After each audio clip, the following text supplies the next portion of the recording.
Evet, ben ne?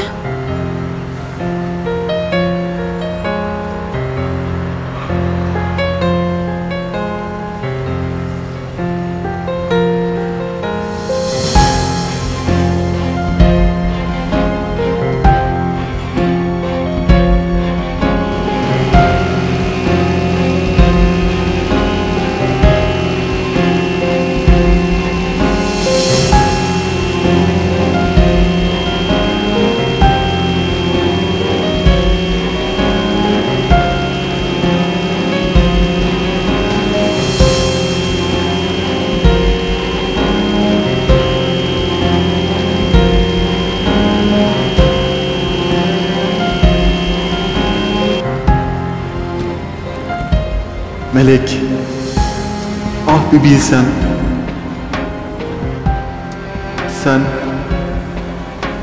Sen benim kardeşimsin. Kardeşim. Evet, sizi dinliyorum.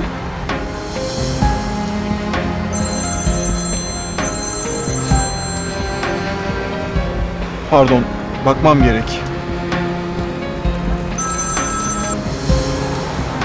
Efruz baba. Baba? Efruz baba! Dayan baba, dayan, geliyorum. Gitmek zorundayım. Babam... Ne olmuş? Bilmiyorum. Sesi kötü geliyordu. Tamam, koşun o zaman.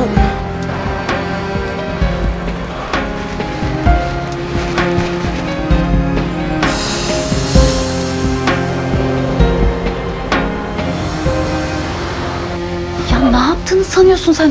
Çabuk çık şuradan. Bana bak. O CD'yi almadan var ya, şuradan şuraya bir adım atmam küçük hanım. Ya biri gelecek şimdi, senin yüzünden başın belaya girecek.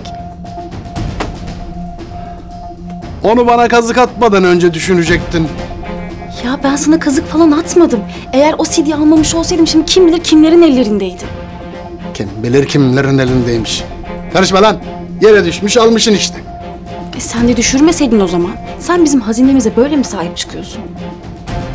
Başlatma lan şimdi hazinenden. Ver lan şu CD'yi. Bak, biz aynı gemideyiz. Eğer gemi batarsa ikimiz de batarız. Ya ben senin düşmanın değilim. Çıkarlarımız ortak. Niye bunu anlamak istemiyorsun? Ha. Madem aynı gemideyiz, o zaman CD bende kalacak. Unutma, dümende ben varım. Senin dükkana giren çıkan belli değil. Ya birinin eline geçerse, ya kaybolursa, şu anda en güvenli yer burası.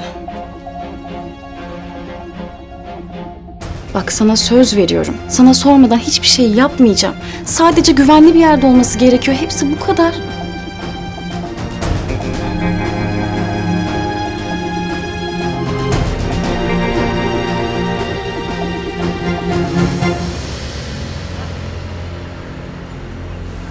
Acaba ne diyecekti? Konuşmamız da yarım kaldı. Neyse. Babası bu haldeyken benim şu düşündüğüm şeye bak.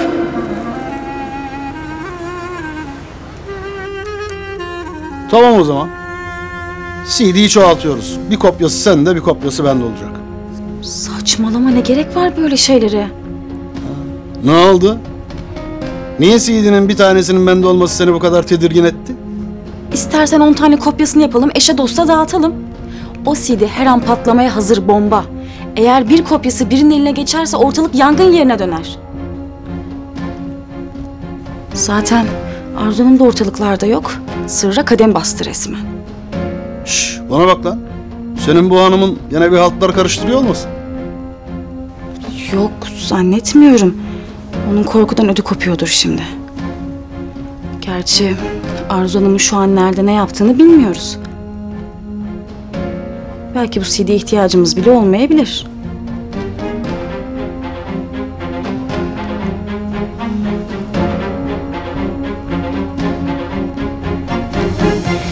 Peynir çeşitleri azalmış.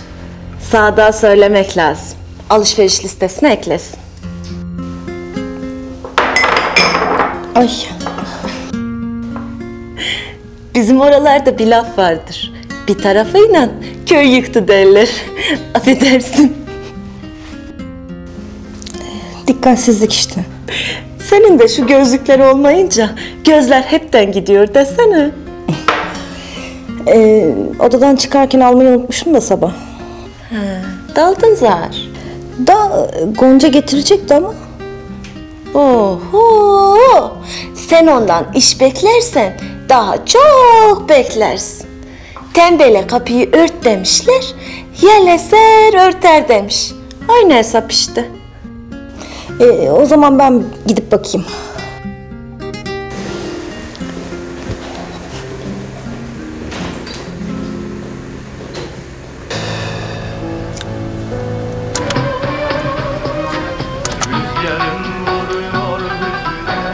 Ulan dinleyecek de adam akıllı hiçbir şey yok be. Kafam şişti resmen ha.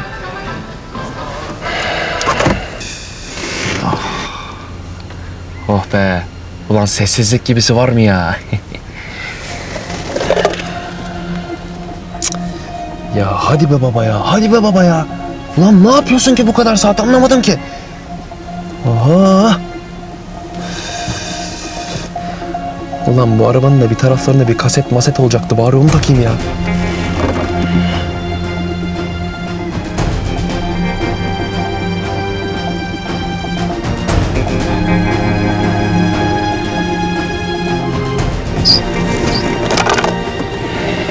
Öf, ulan içim şişti be.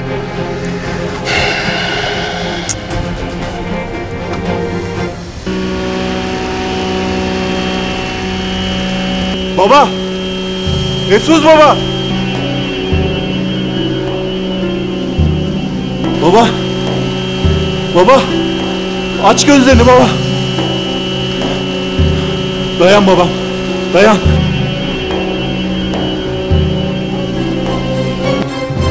Ay, bu odanın hali ne böyle, savaş çıkmış gibi. Boş ver odayı sen. Al bak gözüm burada. İyi, tamam.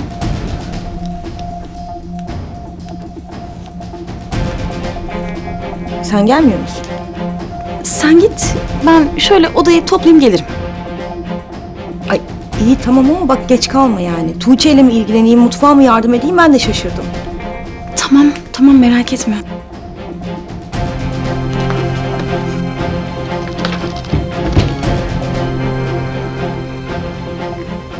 Kim bu ya? Evde çalışanlardan biri. Hadi artık bak ne olur git, yakalanacağım senin yüzünden. Hadi sene, kime diyorum? Tamam ya tamam. Ne öyle emir verir gibi? Gideceğiz. Yalnız bu CD olayı var ya, burada bitmedi ha. Bak bunu seninle konuşacağız.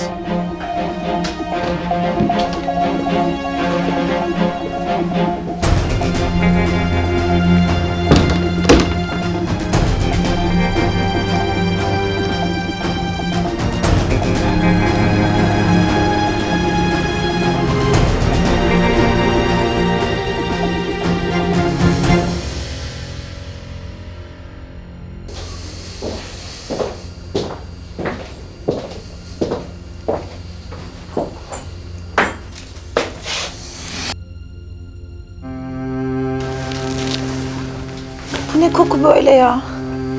Sucuklu yumurta. Gel hadi ye sıcak sıcak. Bak senin için yaptım.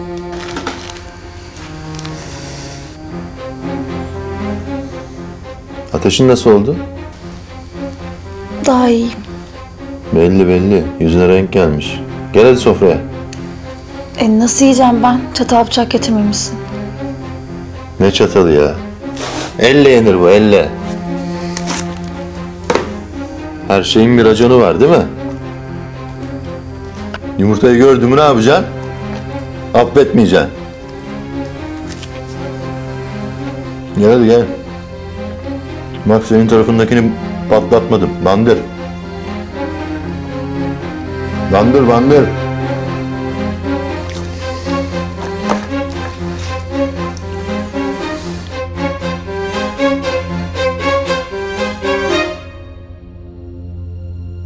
Kız bir inat ki sorma. Tutturdu ille de CD bende kalacak diye. Ne yapacaksan? Baba ne demişler? Şaşıyla yatan kör kalkar. Ah ulan ah. Bu çalımların hepsini bu Arzu karısından öğreniyor köstebek. Turşusunu kuracak herhalde. Çoğaltalım diyorum, ona da yanaşmıyor. Ya yanaşmaz tabii baba. Hocası kim? Dur ama ben ondan o CD almasını bilirim. Ya baba bırak. Yani oyuncağıyla birazcık vakit geçirsin. Böyle sarıl buysun. Yani gidip Arzu karısına verecek hali yok herhalde değil mi? Sana şantaj yapacak hali de yok. Neticede amacınız bir. İşiniz ortak yani. Ya bekle. Şu sular azıcık bir durulsun. Ondan sonra Arzu karısı çıksın bir piyasaya. Hop çaktırmadan biz cukkalarız o CD'yi ya. Doğru diyorsun lan.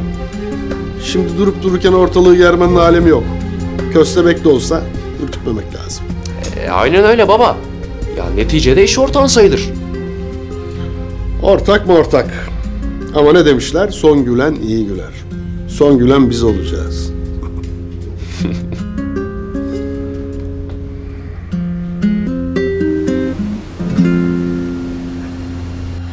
Hadi canım bak aç ağzını. Hiçbir şey yemedin.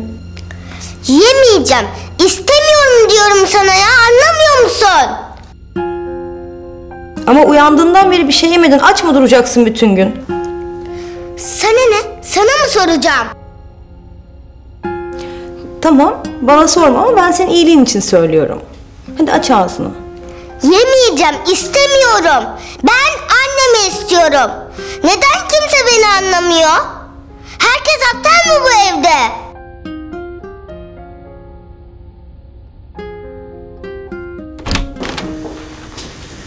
Sinem, ne oluyor burada? Bu ne gürültü? Aliye Hanım, Tuğçe biraz huysuzluk yapıyor. Yani kahvaltısını yaptırmaya çalışıyorum ama yemiyor. Yani annemi isterim diye tutturdu. Tuğçe, hadi yavrum bitir kahvaltını. Hem saat kaç oldu? Niye sen hala bu haldesin? Üf ya, üf. Tatlım, kendin yemek ister misin? Gonca, sen bir dışarı gelir misin?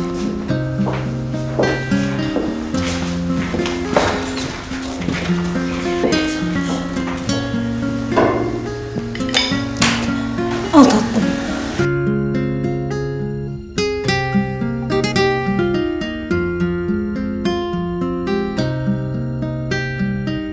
Gonca, ara Arzu'yu gelsin. Yeter artık. Bu ne böyle canım? Tamam dinlendi artık yeterli. Bak çocuğun halini görüyorsun. Haklı çocuk. Söyle hemen gelsin evine. Tamam Aliye Hanım. Hemen arıyorum.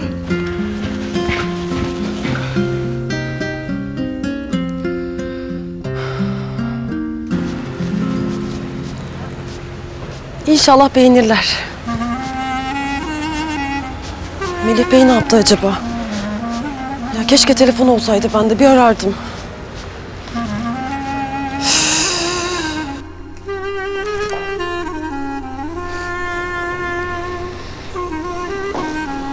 Geçmiş olsun.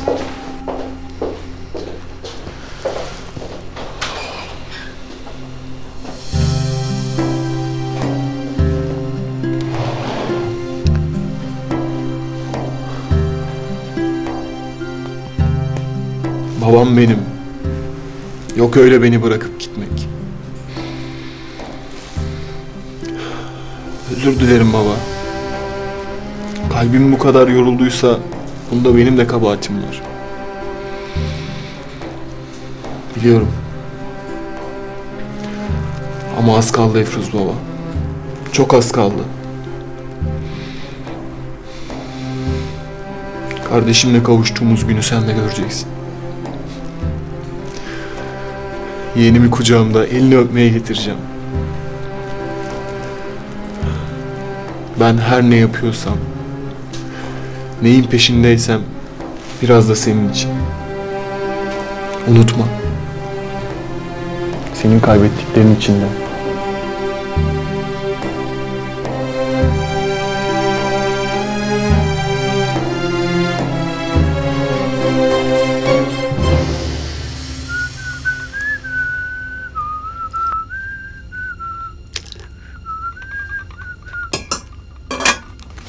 Hadi gel bakalım prenses.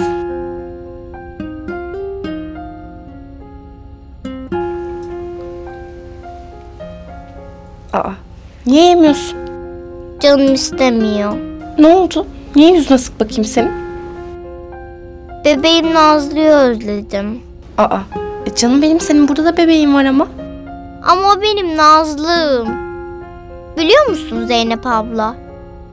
Annem yokken hep ona sarılıyordum ben. Uyuyordum. Ona sarılınca korkmuyordum. Hem o da beni özlüyordur şimdi. Ne yapsak acaba? Nazlı'yı çiftlikten kurtaralım mı? Yani daha doğrusu Selim amcan kurtarsın. Ya gerçekten mi? Evet, ararız, gelirken getirir. Hadi bakalım, al şimdi bunu, güzelce yap kahvaltını.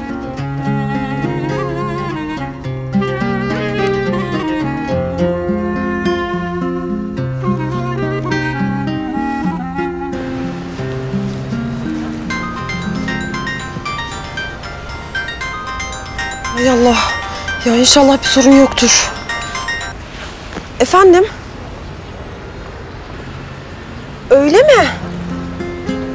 Çok sevindim. Çok teşekkür ederim. Ben de hemen siz arayınca bir sorun var, kötü bir şey oldu sandım. Çok sevindim. Afiyetler olsun. Yeni sipariş mi? Tabii ben hemen yaparım. Yarın 11'de. Tabii. İyi günler. Oh, çok şükürler olsun ya Rabbim. Hadi bakalım. Alışveriş zamanı. Hem Elif'ime de bir şeyler alayım. Zeynep abla. Selim amcamı çok özledim ben. Sesini duymak istiyorum. Tamam Bıdığım, arayalım o zaman. Eminim o da seni çok özlemiştir.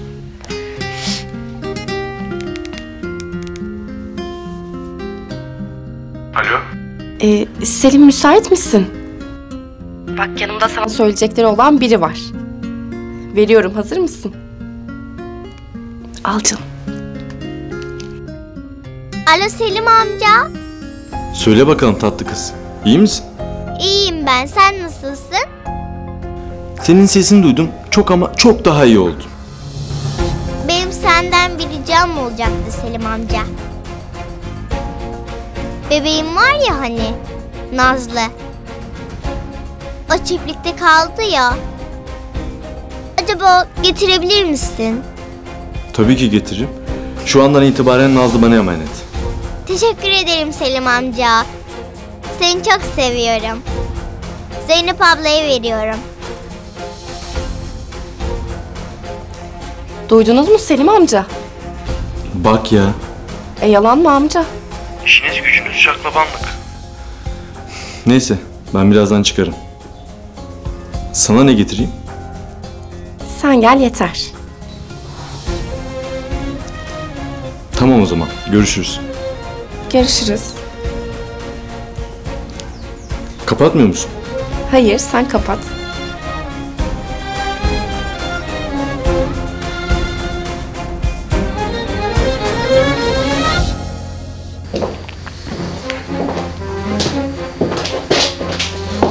Otel nasıl ama? Ha?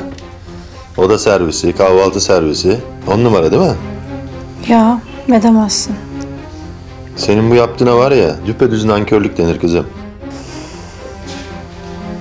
Var mı bir haber? Konuştun mu evdekilerle? Hayır, telefonum kapalı. Niye sordun ki? CD'yi alan her kimse harekete geçmiş olabilir. Ben bir yokla derim. Değil mi? Doğru söylüyorsun.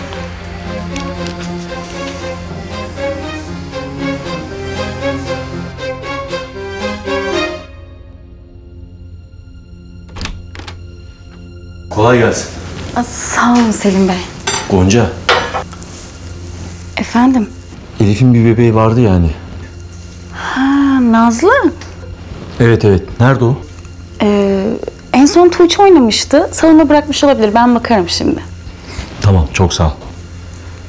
Neden sordunuz? Çok pardon Selim Bey. Tamam, sen konuş, ben bakarım.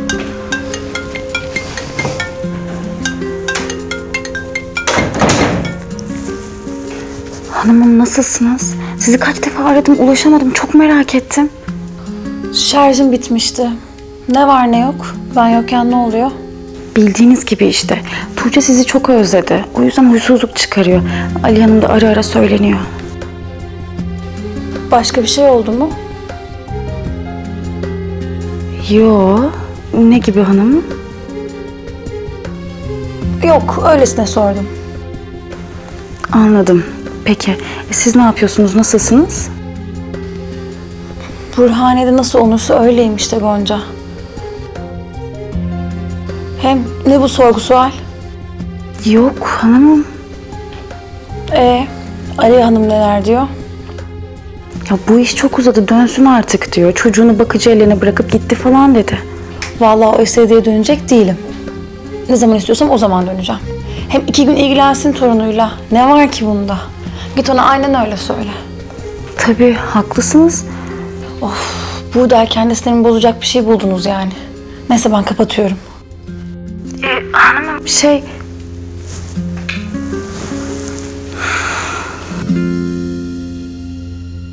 Ne oldu? kimsenin hiçbirinin haberi yok. Her şey normal gözüküyor. Bu işi kim yaptıysa seninle ilgili elinde bu kadar önemli bilgi varken harekete geçmek için ne bekliyor? Bilmiyorum. Bilmiyorum, gerçekten bilmiyorum. Ama bunu her kim yaptıysa belli ki bir kuyruk acısı var. Kim yaptı, neden yaptı hiçbir şey bilmiyorsun. Belli ki biri pusuya yatmış seni sıkıştırmak için bekliyor değil mi? Bu sessizlik ayrı alamet değil, ben sana söyleyeyim. Nasıl yani, ne demek istiyorsun? Darbenin kimden ve ne zaman geleceğini bilmiyorsun değil mi? O zaman bence en hayırlısı önce senin harekete geçmen, değil mi? Harekete geçmemiz. Biz derken? Şöyle. Selim'in ayağımıza dolanmasını ikimiz de istemeyiz değil mi? Hatta Selim'in ortadan yok olması benden çok senin işine gelir. Değil mi? Nasıl yani? Selim'in yanında olan biri ya da birileri var. Yani ikimizin ortak bir düşmanı var.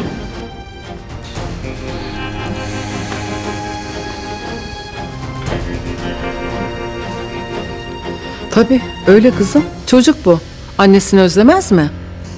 Haklısın anne.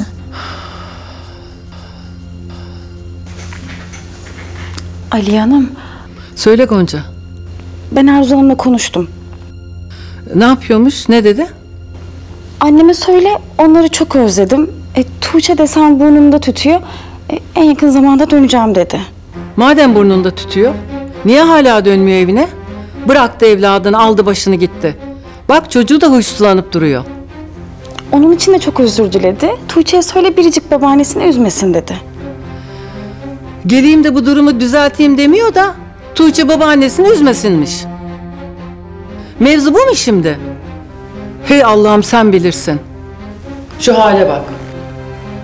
Yengem hep böyleydi. Yani kusura bakma anne ama şimdi olanlara şaşırmamak lazım. Her şey bambaşka olabilirdi. Ama sen böyle istedin. İpek tamam. Böyle olması gerekiyordu, böyle oldu. Ben annenizim. Ne yapıyorsam sizin iyiliğiniz için. Şimdi karşıma geçmiş beni tenkit mi ediyorsun? Ben annenizim. Yarın bir gün Allah korusun Selim de olur olmaz kişileri karşıma gelin diye getirirse buna izin mi vereceğim? Vermem. Veremem. Ben çıkıyorum anne.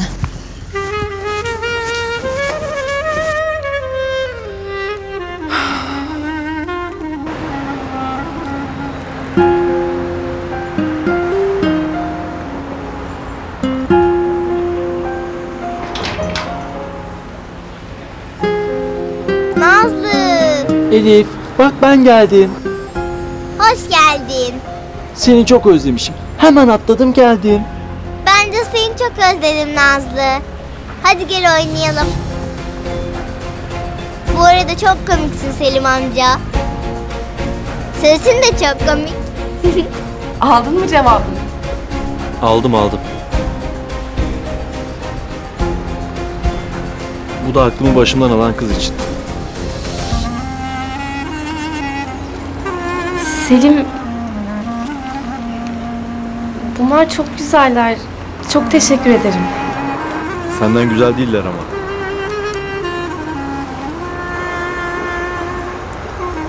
Ben gideyim o zaman. Ay pardon ya. Geç içeri.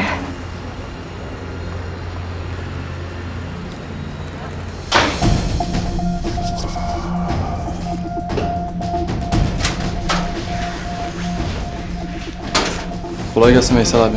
Eyvallah Suat, hoş geldin. Ne var ne yok, iyisin? Çok şükür abicim. İş güç bildiğin gibi. Ya Erkut'u göremiyorum bu aralar. Buralarda değil mi? Bir aksilik yok. Yok canım, ne aksiliği. Buralarda ya. Onun bu ara dışarılarda falan biraz işi var, böyle yani. Anladım. Allah kolaylık versin abicim. Görünce selamlarımı iletirsiniz. Eyvallah Suat'cığım. Gene gel ha. İyi günler abi. İyi günler.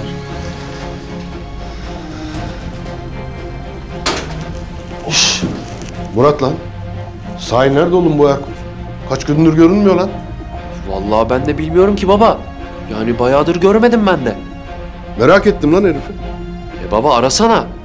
Yani öyle kontürün falan yoksa benim telefonumdan da arayabilirsin. Armut konuşma lan.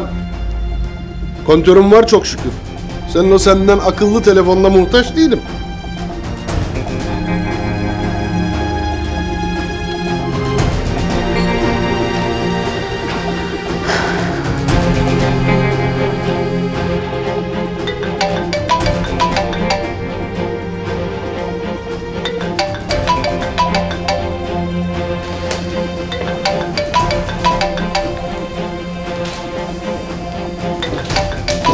Telefonum çalıyor.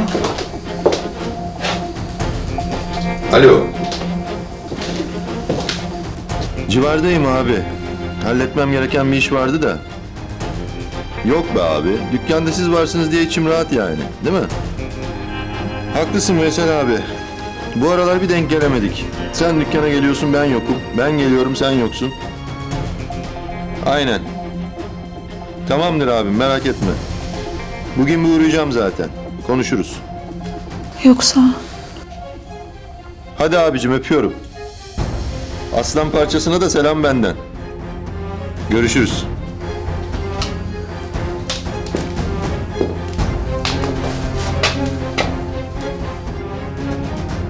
Ne oldu be? Ne bu halin, cin çarpmış gibi? Tabii ya.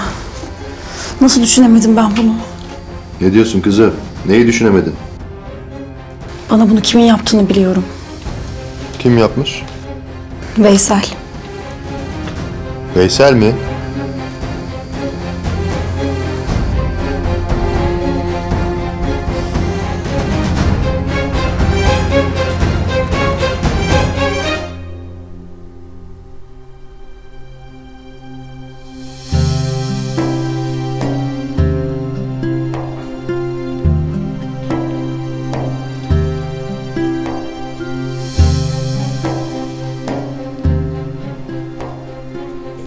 Evlat.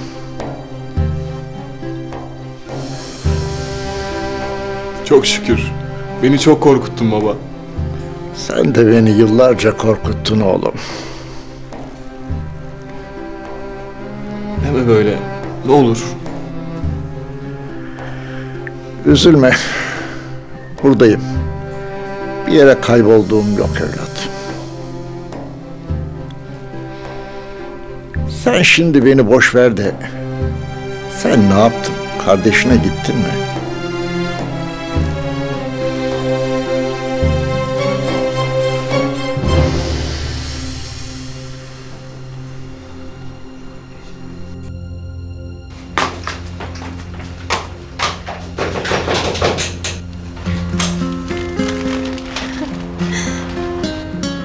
Anneciğim. Kızım. Bak anneciğim, Nazlı geldi. Artık o da bizimle yaşayacak. Aa, Nazlı mı gelmiş? Nasıl gelmiş ki buraya? Tek başına mı gelmiş acaba? Nasıl gelsin anne? Selim amca getirdi. Hoş geldin Selim. Sen de hoş geldin Melek abla. Geleceğini bilmiyordum. Canımın içi benden bir şey istemiş. Hayır mı diyecektim. Koşa koşa geldim ben de. Ah kızım, yordun yani Selim amcanı buraya kadar. Ne demek Melek abla? Olur mu hiç öyle şey? Seve seve geldim ben.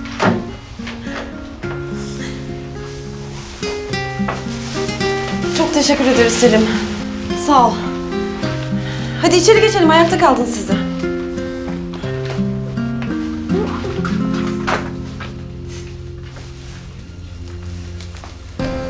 Yok canım yok. Veysel abi yapmaz öyle şey. Sen Veysel'e fazla güveniyorsun. Neden böyle bir şey yapsın ki? Sen benden ne istemiştin? Selim'le Zeynep'in arasını bozmamı. Peki senin müstakbel baban ne yaptı? Ne demek o şimdi? Selim'le Zeynep yüzük takmadılar mı? Evlenmeyi kafalarına koyduklarına göre Veysel yelkenleri suya indirdi demektir. Hiçbir şeye karıştığı yok. Evlenmelerine dünden razı. Paranın kokusunu aldı tabii. Bulduğu yağlı kapıyı kaçırır mı hiç? Asıl mesele babam. Lan çok kötü tartıştık be. Çok ters konuştu abi bana. Allah Allah, hayırdır? Ya abi gitti o zengin bebesinin tarafını tuttu. Ezdi geçti beni resmen.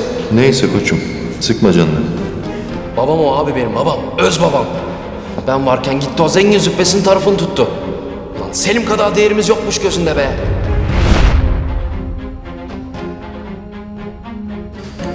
Damat olarak seni değil onun istiyor. Hey sana diyorum. Uyan artık. Şunu kafana sok. Veysel artık ikimizin ortak düşmanı.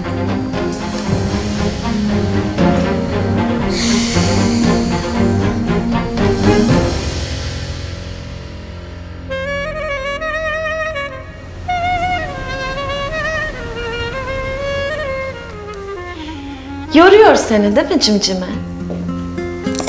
Biraz. Yani.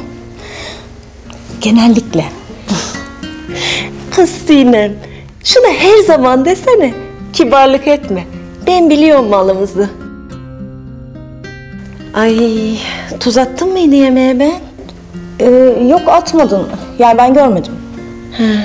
İyi, ekleyeyim o halde. Elif ne yapıyordur acaba? Ne yapsın kuzucuğum? Sessiz, sedasız, her zamanki gibi kendi halindedir işte. Evet, yani çok olgun bir çocuk. Öyledir, öyledir. Peki Elif ne zaman geldi buraya? Vallahi bilmiyorum ki. Şimdi ne desem yalan olur. Ama biz geldiğimizde buradaydı Elifcik. Öyle mi? He. Peki Arzu Hanım, yani huyu mudur? Böyle sık sık gider mi evden? Vallahi bilmiyorum. Onun sağ solu pek belli olmaz. Yani dedim ya, biz de yeni geldik sayılır. O yüzden bilmiyorum huyu mudur, suyu mudur. Anladım.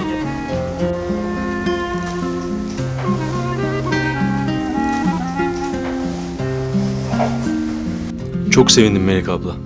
İnşallah bu iş sana uğur getirir. İnşallah Selim'cim. İstersen başka bir işte bakabiliriz. Yok Selim. Ya şimdilik böyle evden çalışmak daha iyi. Hem Elif de yanımda güvende olur. Tamam, sen bilirsin. Hadi hazırım ben. Çıkalım mı? Derse geç kalmayalım. Tamam. Görüşürüz Bücür yazı. Görüşürüz Selim amca. Derslerinizi ihmal etmeyin. Allah zihin açıklığı versin.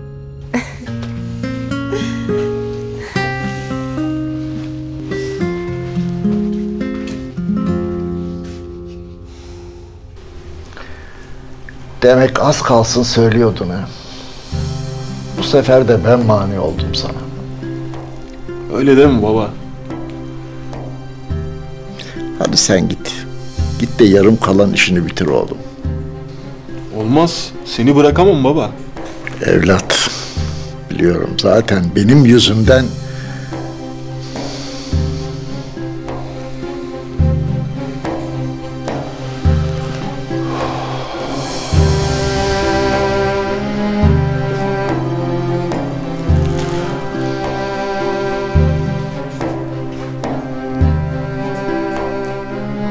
Hadi gittim. Her şeyi söyledim diyelim. Peki bunu bize yapanlar? Yüreğinin ateşi hala sönmemiş.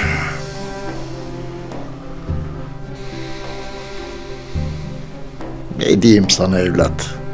Bu öfken var ya, bu öfkenin neden olduğu şeyden daha fazla zarar veriyor sana oğlum. Bunu ne zaman göreceksin Melih? Bunu bize yapanlar hayatlarına hiçbir şey olmamış gibi devam mı edecekler? Bir hesap sorulmayacak mı? Daha yeğenimin kim olduğunu bile bilmezken, kucağıma alıp saramamışken,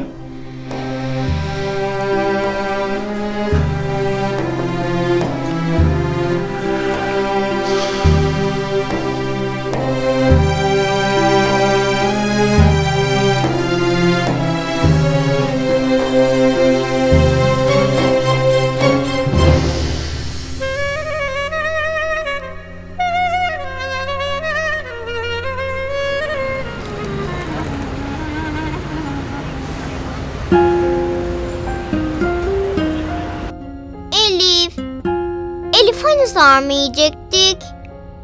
Çok sabırsızsın Nazlı. Akşam yemeğimiz bizim. Ama benim karnım acıktı. Lütfen Nazlı, Tuğçe gibi yaramazlık yapma. Hadi annene sor Elif, annene. Anneciğim, sarmaların hepsini verdin mi? Neden soruyorsun bakalım? Nazlı tutturdu, annene sor diye. Karnı çok acıkmış da. Nazlı'ya söyle hepsini vermedim.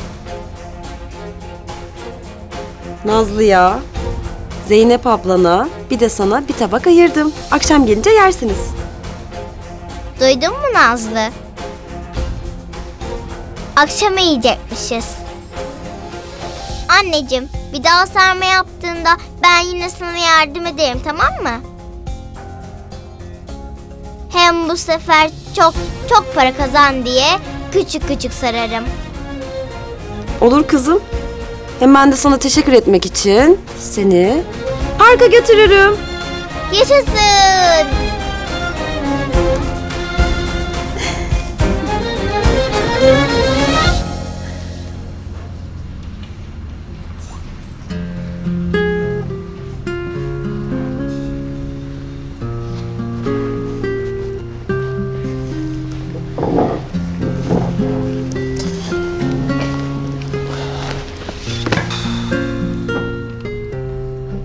Sınavda bugün anlattığı şeylerden sorarsa kesin kalırım. Sen ve kalmak. Şaka yapıyor olmalısın. Hiç öyle deme valla. O kadar karışıklık ki hiçbir şey anlamadım. Senin gibi zeki bir kızın bu dersten çakması ihtimal dışı. Çakarsam görürsün. Çak hadi. Çak bir tane. Şapşal seni. Zeynep. Ben sana bir şey söylemek istiyorum.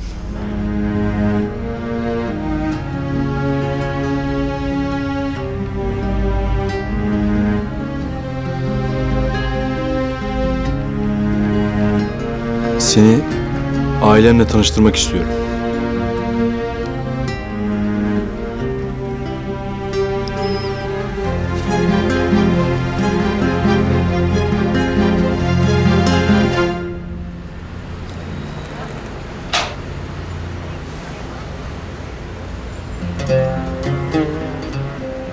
Parka gidiyoruz Nazlı.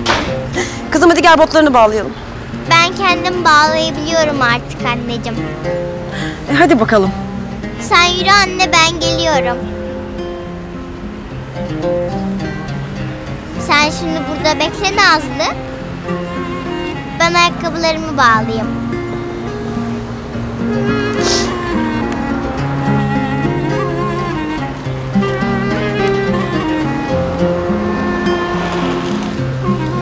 Elif, hadi gel kızım.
oldu? Anneciğim durmalıyız. Ne oldu Elif'im? Anneciğim Nazlı'yı unuttum. Eve dönüp onu almalıyız. Anneciğim bir şey olmaz Nazlı'ya. Orada bizi bekler ama. Ama anne, Nazlı çok korkar. Hem ben onu dışarıda unuttum. Benim hatam. Hadi dönüp alalım. İyi peki madem. Hadi.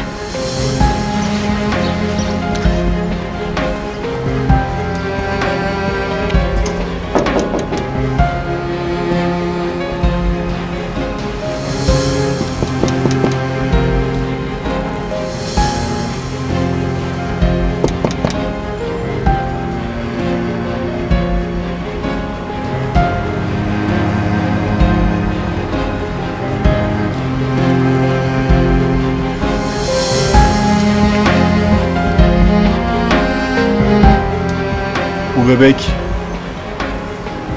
Bu bebek Elif'in. Melih amca.